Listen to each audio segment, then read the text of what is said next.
ஜானகி அம்மையார் அவர்களுடைய 100ஆண்டு விழாவிற்காக நடிகர் super star அவர்கள் இந்த 100ஆண்டு விழாவிற்கு ஜானகி அம்மையார் அவர்களுக்கு நம்முடைய கழகத்திற்கு வாழ்த்தை தெரிவித்திருக்கிற காணொளியை இதோ இப்போது பார்க்கலாம். அனைத்து இந்திய அண்ணா திராவிட முன்னேற்ற கழகம் பொதுச் செயலாளர் மதிப்புக்குரிய எடப்பாடி அவர்களுடைய தலைமையில் அமரர் புரட்சித் தலைவர் பொன்மனச்செம்மல் டாக்டர் எம்ஜிஆர் அவர்களுடைய துணைவியார், தமிழ்நாட்டின் முதல் பெண் முதலமைச்சர் மதிப்புக்குரிய வி.என். ஜானகி அம்மா அவருடைய 100ஆண்டு விழா நடந்து கொண்டிருக்கும் இந்த வேளையில் இங்கே வருகை தந்திருக்கும் அனைவருக்குமே என்னுடைய மனமார்ந்த வணக்கத்தை தெரிவித்துக் கொள்கிறேன். இந்த விழாவுக்கு அழைப்பதற்கு கடம்பூர் ராஜு அவர்கள் வீட்டில் கொடுத்திருந்தாங்க. நான் வீடியோ மூலமா அவங்ககிட்ட நான் பேசிட்டு இருக்கேன். இந்த வி.என். ஜானகி அம்மா அவர்கள் அண்ட் மதிப்புக்குரிய எம்ஜிஆர் அவர்கள் சேர்ந்து நடித்த முதல் படம் மதுநாட்டு இளவரசி. 1940s எண்ட்ல அந்த படம் விஷயங்கள வந்தது.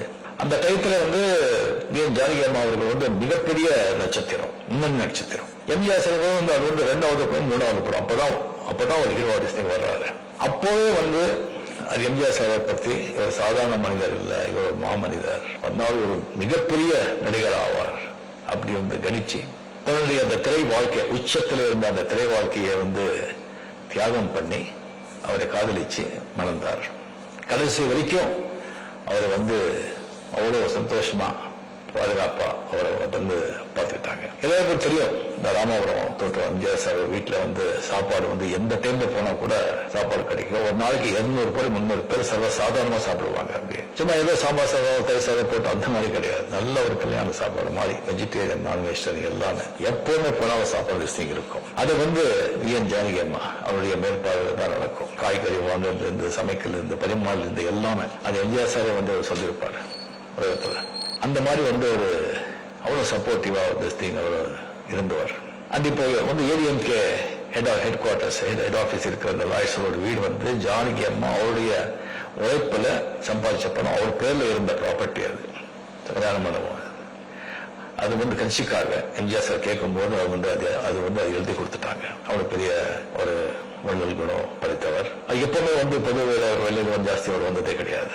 அவரு தோட்டம் வீடு எம்ஜிஆர் பார்த்துக்கிறது, அந்த சமையல், அந்த மாதிரி தான் அவர் இருந்தார். ஒரு தடவை தான் அந்த ஸ்ரீலங்கா எல்டிடி இதுல எம்ஜிஆர் சார் உண்ணாவது இருக்கும் போது அந்த குழு வந்திருந்தாரு. கடைசி நேரத்தில் கல்யாணத்துக்கு தான் போவாங்க. அவ்வளவுதான். நான் அவர் ஒரு 3 தடவை நான் சந்திச்சிருக்கேன். ஸோ முதல் தடவை நான் சந்திக்கும் போது ராகவேந்திரா படம் பண்ணும்போது எனக்கு கேபி சார் அந்த பிக்சர் ப்ரொடியூசர் சொன்னாங்க, அது ராகவேந்திரா படம் எம்ஜிஆர் சார் பார்த்தாருன்னு சொன்னா அது டாக்ஸ் எக்ஸம்ஷன் வாங்கிடலாம், நல்லா இருக்கும், நீ ஃபோன் பண்ணி கூப்பிடுவாரு பாப்பாருன்னு சொன்னாங்க. சரி சார் அப்படின்னு சொல்லி நான் ஃபோன் பண்ணேன். உடனே சரிப்பா நான் ரொம்ப சந்தோஷம் பண்ணது, நான் சொல்றேன் அப்படின்னு. நெக்ஸ்ட் டே நான் படம் பார்க்கறேன்னு சொன்னாங்க. நடிகர் சங்கத்தில் ஒரு தியேட்டர் இருந்தது. அங்கே வரும்போது ஜானகி அம்மையார் கூட வந்தாங்க. அப்பதான் நான் முதல்ல பார்த்தது. படம் பார்த்து ரொம்ப சந்தோஷம், ரொம்ப பாராட்டி போனாங்க. 2வது தடவை ஜானகி அம்மா சிஎம் இருக்கும்போது வள்ளுவர் கூட்டத்தில் ஆரம்பி ஒரு விழா நடத்துறாங்க. அதுல நானும் மேல இருந்து அவரை பத்தி நான் பேசினேன். அது 2வது தடவை. 3வது தடவை இந்த அவருக்கு தத்து பிள்ளை அப்பு அப்படின்னு சொல்லிட்டு இருந்தாரு. ஒரு வீடு மந்திரத்துல ஒரு பெரிய காம்பவுண்ட், பெரிய 2 வீடு இருந்தது. அங்கே ஒரு வீட்டுல அவர் இருந்தாங்க, இன்னொரு வீட்டுல ஷூட்டிங் விட்டுட்டு இருந்தாங்க. அப்ப நான் ஷூட்டிங் அங்கே பண்ணிட்டு இருக்கும்போது அரசியல் விலகி இருந்த நேரம் ஜானகி அம்மா அப்போ பார்க்கறதுக்கு அந்த வீட்டுக்கு வந்திருந்தாங்க. என் ஷூட்டிங் இருந்துட்டு தெரிஞ்ச பிறகு நீங்க ஃப்ரீயா இருந்தா அவரை கூப்பிட்டு மீட் பண்றேன்னு சொன்னாங்க. அந்த செய்தி உடனே நான் அவர் போய் பார்த்தேன். ரொம்ப மகிழ்ச்சியா சந்தோஷமா ஆரோக்கியமா இருந்தாங்க. அவசியமா இருக்கும்போது பார்த்தது ரொம்ப ஒரு இதா இருந்தாரு.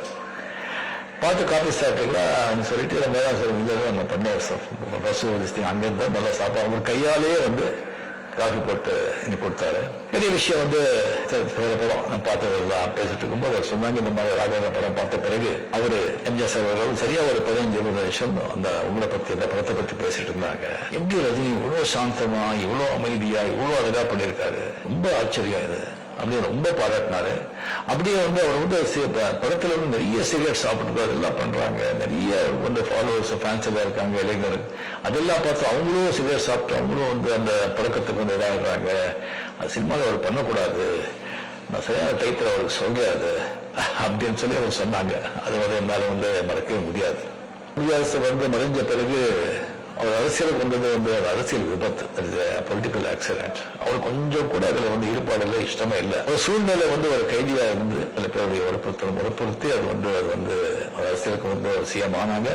அது கொஞ்சம் நாளைய வந்து மறுபடியும் வந்து ஒரு தேர்தல் லிஸ்டிங் வரும்போது ரெண்டு அணியா அது பிரிஞ்சு அது வந்து ரெட்டையில வந்து மடக்கப்பட்டு அது வந்து கம்ப்ளீட்லி வந்து ஏடிஎம்கே ஒரு பிரம்மாஸ்திரம் இந்த ரெட்டையில அது மடக்கி வந்து வேற வேற சின்னத்துல நின்று அந்த படுதோல்வை சிந்திச்சாங்க.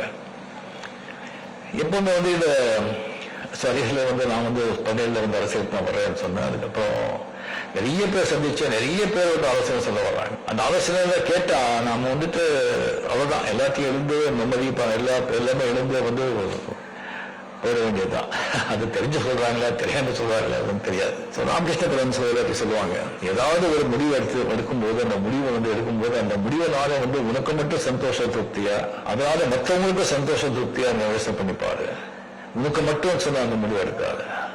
அந்த முடிவால உனக்கு மட்டும் இல்ல மற்றவங்களுக்கு சந்தோஷம் அது திருப்தி அப்படின்னு சொல்லி அந்த முடிவு எடு அப்படின்னு சொல்லுவாங்க. அந்த மாதிரி ஜானகி அம்மா அவர்கள் வந்து கம்ப்ளீட்லி வந்து யாருடைய ஆலோசனையை கேட்காம அப்படி உட்கார்ந்து அவரே முடிவெடுத்து ஜெயலலிதா அவரை கூப்பிட்டு, இந்த பாருமா, இந்த அரசியல் எனக்கு சரிப்பட்டு வராது, அதுக்கு நீங்க தான் கரெக்ட், நீங்க இந்த திறமை இருக்கு, அந்த தைரியம் இருக்கு, அந்த பக்குவம் இருக்கு, அந்த ஒரு தான் அதை வந்து அவர் வந்து ஸ்தாபிச்ச அந்த பெரிய அந்த கேரளத்தை வந்து முன்னு கொண்டு வர்றதுக்கு அதை வந்து இன்னும் பெருசாகிறதுக்கு உங்களால தான் முடியும், என்னால் அது முடியாது, எங்க சைன் பண்ண சொல்லு, நான் சைன் பண்றேன்னு சொல்லிட்டு ஃபுல்லா சைன் பண்ணி ரெட்டை வேலையை வந்து வெளியே இது பண்ணி அது கம்ப்யூட்டர் ஜெயலலிதா அம்மா கிட்ட அது ஒப்படைச்சு அரசியல் வந்து ஒதுங்கிட்டார். அது எவ்வளவு பெரிய ஒரு குணம், ஒரு இது.